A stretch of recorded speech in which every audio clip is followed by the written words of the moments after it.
எடப்பாடி அருகே டாக்டர் ராதாகிருஷ்ணன் விருது பெற்ற அரசு துவக்கப் பள்ளி ஆசிரியருக்கு பெற்றோர்கள், மாணவ மாணவிகள், பொதுமக்கள் மேளதாளங்களுடன் உற்சாகமாக ஊர்வலமாக அழைத்து சென்று பாராட்டு விழா சிறப்பாக நடத்திய நிகழ்ச்சியை ஏற்படுத்தியுள்ளது.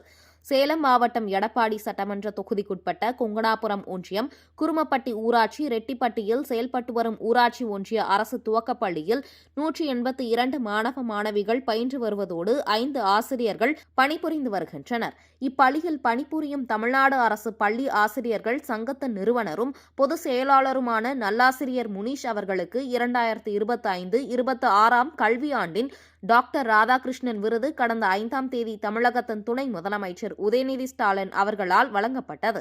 இதனையடுத்து அப்பள்ளியின் ஆசிரியைகள், மாணவ மாணவிகள் மற்றும் பொதுமக்கள் சார்பாக விருது பெற்ற ஆசிரியர் முனீஷுக்கு பாராட்டு விழா நடத்துவதற்காக கொங்கணாபுரம் பேருந்து நிலையத்தில் இருந்து பட்டாசுகள், மேளதாளங்கள் முழங்க ஊர்வலமாக ரங்கபாளையத்தில் உள்ள தனியார் மண்டபம் வரை அழைத்து சென்று அனைவரும் வெகுவாக பாராட்டி வாழ்த்து தெரிவித்தனர்.